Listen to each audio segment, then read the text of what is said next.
So I just finished the K-drama Call It Love, and my feelings towards this drama, let's just call it love.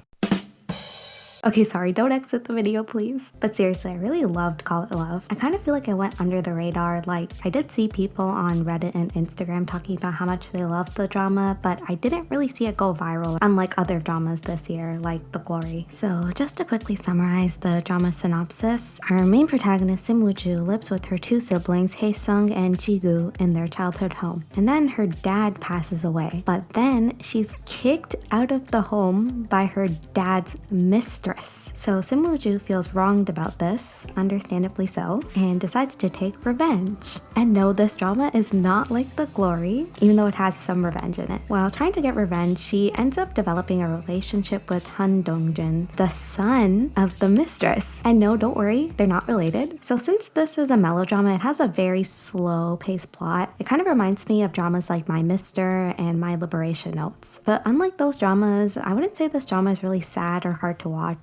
Like, it does have its sadder moments, but most of this drama is more calm and it follows the mundane lives of the characters. So what made me really like this drama and enjoy it so much is the relationships between all of the characters. So the relationships in this drama felt very organic, and when watching this drama, I felt like I was watching real people interact instead of K-drama characters. So the key group in this drama is Woo-joo, her siblings, and her childhood best friend Joon. They all seemed very comfortable with each other, and the way they interacted felt like how people who have known each other for their whole lives would interact. The relationship with the siblings in this drama is really interesting because they're not super affectionate, and at first they don't seem to be that close, but when you watch the drama, they still feel like they have a lot of care for one another, even if it's not shown directly or it's not shown that extremely. It's more on the down low and it's more subtle. Like, if you have siblings, the way their relationship was depicted just felt like real sibling relationships. You might not be overly affectionate with your sibling, but at the end of the day, that's still your family and that's someone you love and care for. I also love the relationships that the siblings had with Joon, the childhood friend. He's kind of like the stable force or like a rock in the siblings' lives, especially with Hee-sung, the older sister. She goes through a lot in this drama, and Joon is kind of like a calming force for her, and I love seeing their relationship develop in this drama. Okay, but I have to talk about the relationship between the two main leads because that's like the heart of this drama, honestly. Like, the chemistry between these two, oh my god. Every scene between them, I was like, okay, please kiss or confess. Like, please, I'm tired of this slow burn. But I really enjoyed it. The relationship kind of has this like enemies or like dislikes to lovers trope, and that's my favorite trope in movies and TV. And in my opinion, this drama did that trope really well. The evolution of their relationship felt very organic, and I totally bought that they grew to have feelings for each other. This sounds very counterintuitive, but in my experience, if I can't remember how exactly the characters' relationship developed or pinpoint a specific moment that changed their relationship, that's when I feel like their relationship's evolution is the most natural to me. I guess because in real life, your relationships can evolve over time, and there's not like a specific moment that changed the relationship. It's just kind of a natural change. Before I continue my review, make sure to like and subscribe for more K-pop and K-drama content, and hit the notification bell so that you don't miss a video. Okay, back to the review. Here's what I really liked about their relationship. So both characters feel a pressure to behave or act in a certain way because of certain things that have happened to them in their lives, but this drains them and it prevents them from being truly happy or enjoying their lives. But both of them are able to see through the other person's facade, and they're just able to be themselves with each other and just be comfortable, which is really nice to see.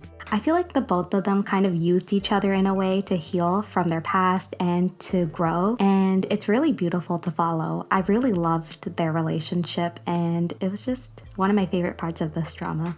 Okay, I gotta talk about Woo-joo because she is such an interesting character to follow. She's very messy and chaotic, but if anyone tried to mess with her, I would fight them. She's a very impulsive character, and she makes a lot of questionable decisions. And she has this very angry and destructive side to her because of things that she's gone through in the past. But the drama does a great job at developing her story and her character, so you can't help but feel for her when she goes through certain things and when she makes certain decisions, because it comes from a place of hurt. The drama does a great job at showing her positive traits too, which makes her very likable as well. She's a very loyal character, and she does anything for the people that she loves. But because of the things that she's gone through in life and the things that she's done, in particular to the male lead, she feels like a certain amount of pain and guilt, and I think that being with the male lead allows her to let go of that. If you haven't watched the drama yet though, I'll warn you that there are many times where you'll be like, Woo-joo, what are you doing?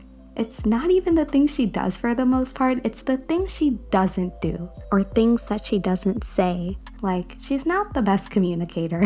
And then our male lead, Dong-jin, I just felt really bad for him. Like, he's just so over everything and he's so unbothered, not in a cool way, but in a I feel really bad for you way. Like, he's a good person, but he's just so burdened by things that happened in his life that are out of his control. And he kind of tries to atone for things that weren't his fault, but I think this prevents him from being truly happy. And he's kind of like a sad, lonely puppy. Like, when he starts to fall for Woo-joo and begins to enjoy her company, the way he smiles at her, it just made me feel bad for him. And sometimes in the beginning of the drama especially, Woo-joo was kind of like really rude to him, and I'd be like, stop being mean to him, it's just sad. Overall, I think Call It Love is such an understated but beautiful story about healing from your past and finding solace in other people. It's got some great characters, some really good acting performances, and I also thought the cinematography was really nice as well. There were a couple of shots that I thought were really nicely done. I know some people were complaining about the red tint in the drama, and honestly, I did notice it at the beginning, but as I continued watching it, I honestly forgot about it, so it didn't really bother me that much. Thanks for watching! Let me know what you thought about Call It Love if you've watched it already. And if you have any dramas that are similar to this that you recommend, let me know, because I really like slice of life dramas.